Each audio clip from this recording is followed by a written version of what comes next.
सभी प्रोग्राम के प्रमुख इंडस्ट्रियलिस्ट और जो गणमान्य लोग जो इंडस्ट्रीज़ के अंदर काम कर रहे हैं, ऐसे सब लोगों की यूनियंस थी, उन सबसे हमने बात किया। देखिए, आज प्री बजट को लेकर के हमारे सभी गुरुग्राम के प्रमुख इंडस्ट्रियलिस्ट, उनके और डिक्की और उसके साथ रियल एस्टेट के साथ साथ और जो गणमान्य लोग जो इंडस्ट्रीज़ के अंदर काम कर रहे हैं, ऐसे सब लोगों के जो उनकी यूनियंस थी, उन सब से हमने बात की। उनके सुझाव आए हैं, अच्छे सुझाव उन्होंने दिए हैं, क्योंकि ये छठा प्री बजट कंसल्टेशंस ये अलग अलग क्षेत्र के अंदर हमारा रहता है और इसके अंदर हमने आज ये इंडस्ट्रियल्स और रियल इस्टेट्स के लोगों से आज बात किया है कि उनके क्या क्या सुझाव इसके अंदर हो सकते हैं। अच्छे सुझाव उन्होंने दिए हैं और हरियाणा प्रदेश एक विकसित हरियाणा बनने में और हमारे यहाँ पर अच्छी संख्या में इन्वेस्टर्स के लिए लोग आएँ, उसके लिए हमने उनसे सुझाव लिए थे और हमने कहा कि हम 2025 में एक न्यू इंडस्ट्री पॉलिसी वो भी हम लेकर के आ रहे हैं, ताकि और ज़्यादा इन्वेस्टर्स हरियाणा के अंदर आ सकें। और हमने अपने संकल्प पत्र में भी कहा है कि हम 10 जिलों के अंदर IMT हम बनाने वाले हैं, उसको लेकर के भी बजट के अंदर हमने सुझाव लिए हैं और लोगों के सुझाव जो हमारे पास आए हैं उनको हम इस बजट के अंदर शामिल करते हुए, ताकि प्रदेश को उसका लाभ मिले और लोगों का जो सुझाव आए हैं उनको भी उसका लाभ मिले, उसको हम करने वाले हैं। सब प्रधानमंत्री नरेंद्र मोदी ने देश के किसानों को तोहफा दिया है, हरियाणा के किसानों को। हाँ, कल नव वर्ष के ऊपर देश के यशस्वी प्रधानमंत्री नरेंद्र मोदी जी ने, क्योंकि आज तक इस प्रकार की, क्योंकि मैं ये मानता हूँ एक्चुअल में कांग्रेस पार्टी ने किसानों के साथ धोखा किया है, कांग्रेस पार्टी ने किसानों का शोषण किया है और हम ये मानते हैं कि कांग्रेस के समय के अंदर हमारे जो उर्वरक हैं उनके दाम बढ़ गए थे, चाहे DAP है, यूरिया है, परंतु उसके दाम कम नहीं हुए, वो उसका वजन किसान के ऊपर पड़ा है। आदरणीय मोदी जी ने कल भी बैठक करके जो DAP और यूरिया के दाम बढ़े थे पिछले दिनों, पीछे भी सब्सिडी दी थी और कल भी 38,500 करोड़ रुपए की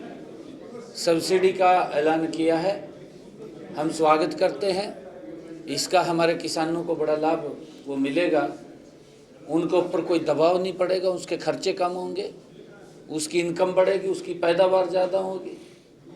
और ये चिंता अगर कोई कर सकता है तो नरेंद्र मोदी जी जैसा व्यक्ति ही चिंता कर सकता है कि हमारा किसान सशक्त और मजबूत होना चाहिए। आदरणीय प्रधानमंत्री जी ने इस बात को लेकर के भी कहा था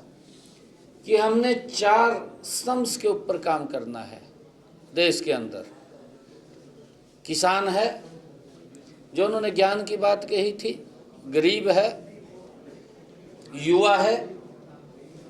और नारी है और हमारा अन्नदाता है, किसान है। अगर इनके हित के लिए, इनकी मजबूती के लिए हम काम करेंगे तो भारत ये विकसित राष्ट्र बनेगा, ये सशक्त भारत बनेगा। उसको लेकर के मैं आदरणीय प्रधानमंत्री जी का धन्यवाद करना चाहूँगा कि उन्होंने आने वाले समय के लिए जो 38,500 करोड़ रुपए की इस उर्वरक पदार्थों के ऊपर जो हमारा यूरिया और DAP है उसके ऊपर सब्सिडी दी है, उसके लिए हम धन्यवाद करते हैं और हमारे किसानों को इसका देश के अंदर बड़ा लाभ मिलेगा। किसान नेता डल्लेवाल लगातार अनशन में बैठे हुए हैं, सुप्रीम कोर्ट कह चुका है कि अनशन छुड़वाना है और कल पंजाब पुलिस भी पहुंची, लेकिन उसके बावजूद अनशन नहीं होता, क्या कहना चाहेंगे? माननीय सुप्रीम कोर्ट ने एक कमेटी का गठन किया हुआ है और कमेटी भी वो संपर्क में है और पंजाब सरकार को कहा है कि आप उसको देखिए, उनसे बातचीत कीजिए और हम ये मानते हैं कि हमने हरियाणा के अंदर किसान की 100% फसल एमएसपी पर खरीदने का निर्णय किया है। अन्य चाहे पंजाब के हैं, किसानों को वहाँ दिक्कत आ रही है, वहाँ की सरकार ज़रूर उनसे बात करे, उनको इस बात का आश्वासन दे कि वहाँ के किसान की फसल को एमएसपी पर खरीदेंगे। सर, हरियाणा सरकार ने भी नए साल पर किसानों को बोनस राशि दी है, कैसे देखते हैं सर? नए साल से किसानों से शुरुआत की है हरियाणा सरकार ने। देखिए, क्योंकि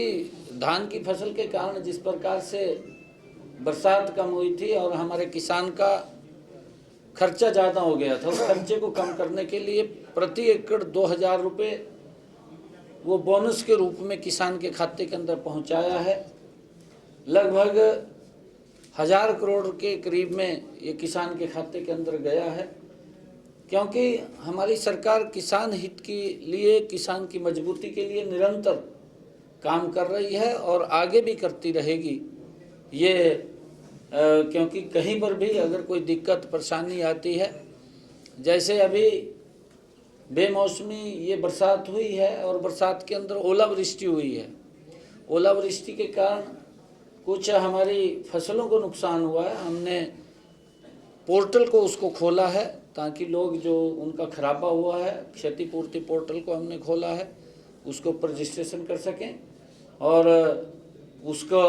खराबे का मुआवजा पिछले दिनों भी सरकार ने लगातार पिछले 10 वर्षों के अंदर अगर हम बात करें 13,500 करोड़ रुपया किसान के खाते के अंदर हमने उनके खराबे का पहुंचाया है। और आगे भी अगर इस प्रकार की कोई प्राकृतिक आपदा आती है उसके लिए सरकार